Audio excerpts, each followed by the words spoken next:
The Forbidden Love by Anthony Lenarte. Chapter 1. It was a nice morning, sun out a little, breeze in the air, temperature was average, and after a long day, exactly 15 hours of not touching grass, Enrique was finally done playing his game Rainbow Six Siege. And he thought to himself, I'm finally bored of playing ranked. How about I go and make Gio laugh? So Gio was sitting down in his room, and Enrique goes and peeks like he was doing in Rainbow Six Siege. Gio, now confused, and says, What are you doing, Enrique? Then after starts pretending to link spam. Gio now gets what he was doing and starts laughing at how dumb Enrique looks. Then Enrique enters the room while still link spamming, and he gets closer and closer to Gio. Then he got so close to Gio that they both can feel each other's breath. So close, Enrique can't hold back. He thinks to himself, Gio is so cute. I have been wanting to do something with him, but never got the chance. He gets closer to Gio and kisses him on the lips. Gio's surprised and says with a happy grin, You have finally done it. I have been waiting for this moment. Enrique says, What? You knew I liked you? And you like me? And Gio exclaims, Yes, I have liked you for the longest time, ever since we were kids, and I knew you liked me ever since that one time you licked a piece of rice off my cheek. Enrique is surprised, but also happy and relieved. He was finally able to do it with Gio and get his secret out, but then Gio got up, then pushed Enrique on the bed, and walks to the lights and turns them off, and closes the door. Gio then starts to get naked, but Enrique worriedly says, What will happen if someone walks in and catches us? Gio says, It's okay, no one will. Then Enrique, a little more relief. Now they both start getting naked. Enrique then turns around doggy style. Gio then grabs his pee-pee and puts it in Enrique's butt. Enrique then moans, then starts rubbing his nipples. Then they go after this a while, but there is trouble afoot. Junior and Enrique's and Gio's parents, along with Gio's girlfriend. First, Junior started looking for Enrique and Gio, and he couldn't find them anywhere, so he went to his parents to ask. But they said in Spanish they didn't know, and then the doorbell rang. Junior's mom said, Answer the door, and he opened it, and it was Gio's girlfriend, and she said, Hi, Junior, and he said, Come in. Then Junior's parents welcomed her in, and she asked, Where was Gio? And they said they didn't know, and started looking, but they didn't find him, so they got worried. But then Junior said he didn't look in Gio's room, but the mom got mad and punched him in the face and said, Pinche puto cabrón, why didn't you tell us where he was in the first place? So then they went to Gio's room, but they heard the bed creaking and the walls making a loud banging noise from the bed, moving back and forth, back and forth. Then they heard Enrique's moaning and Gio's grunting. Their dad then got mad because he knew something weird was going on between them. He then kicks the door down, and everyone is there standing, staring at Enrique and Gio, surprised, and then Gio and Enrique looking at the door, afraid and worried. What will become of him? And the family walks away in disgust.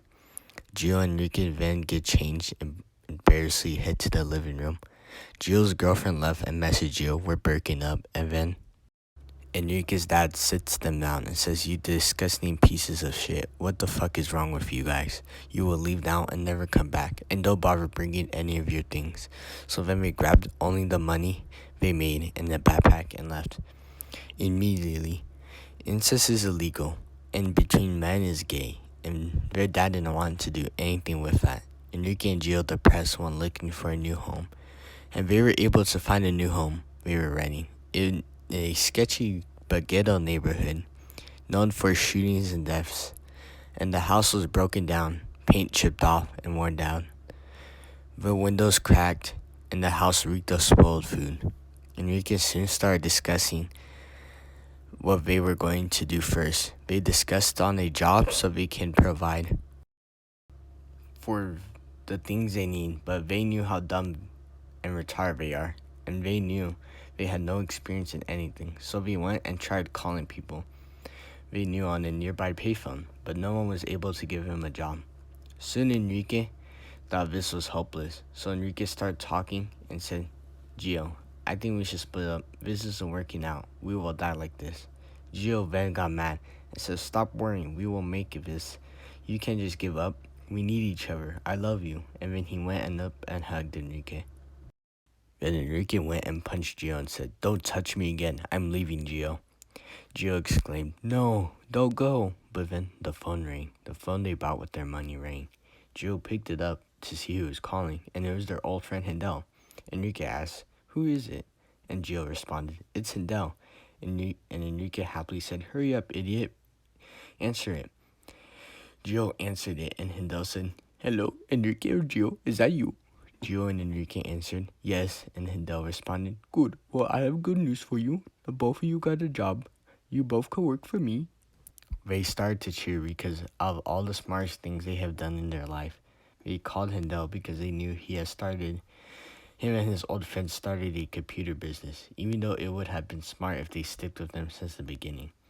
They started thanking Hindel for giving him another chance, and Hindel said, "No problem, you can start as soon as possible." And then they both yelled, "Tomorrow." Then Hindel said, "Goodbye, see you tomorrow. And you also have computer virus." Both of them hanged up. Now both Enrique and Gio started jumping and cheering because this was a new beginning for them. Then we kissed in happiness and made out, and then you could guess the rest. The following day, we went to work and had a reunion with their old friends. The friends welcomed them in. Hindel, the Indian computer geek that's sensitive to sun. Aiden, the bodybuilder and head chief of hiring people. Isaac, the weird questionable guy. Not much else to say about him. And finally, Anthony, also the questionable guy, but instead he's also a hippie. They caught up and asked why Enrique and Gio got kicked out, but they both lied and said they got kicked out because their parents didn't love him anymore. So then they now have his job and each other. Life was good for them, and it went on like this for a year until Enrique and Gio started getting risky and doing the nasty in their work. But they weren't getting caught until one day they went to the bathroom to do it. But they made sure no one was looking and went in the stall. But they were unlucky because Anthony had cereal for breakfast and he is lactose intolerant, so he had to take a bad shit. He ran to the bathroom, but he heard weird noises. So he called the group and they all went to the bathroom and looked. And they thought Enrique and Gio need help, so they kicked down the door like Enrique's dad did and saw them naked, doing missionary style. Then them all so surprised that Anthony shitted his pants. And they yelled, "Get the fuck out, Aiden. Give him out, Aiden." But Aiden said, "I'm not touching those fags." So Gio and Enrique got changed, and they got kicked out, and Hindel called the cops on them for public indecency and incest. Enrique and Gio heard Hindel calling the cops and started to run away. They were scared, so they went to their house in Savannah and started thinking. Gio said to Enrique, "Let's go on a date, Enrique." Confusedly, Enrique said, "Okay." They went to a nearby river with a bank below it. Enrique was wondering why Gio had his hands in his pocket of his Thrasher sweater. They sat on a bench and looked at the river while the sun set. It was quiet, no one at the park, just ducks quacking and the water waving. But Gio said in a serious tone, "Enrique, I'm leaving. We are not fugitives. Now the cops are looking for us, and it's your fault we're in this, Enrique." Then Enrique started blaming Gio. Then they started getting madder and madder until Enrique slapped Gio. Gio then got so mad he pulled out a gun and said, "Get the fuck away from me, Enrique." Enrique then apologized to Gio and scarily said, "Put the gun down, Gio. We don't need to do this." Then he slowly started moving closer and closer to Gio to get the gun. Gio then screams, "Don't move. I'll shoot you, Enrique." Enrique continues to distract Gio. Then Enrique says, "Oh no, it's the cops, Gio. Look." Gio then looked. Then Enrique jumped at Gio to grab the gun. Gio then shot on accident, frightened from Enrique jumping at him. Enrique then falls on Gio. Then they both start tumbling down the hill and lay on the riverbank.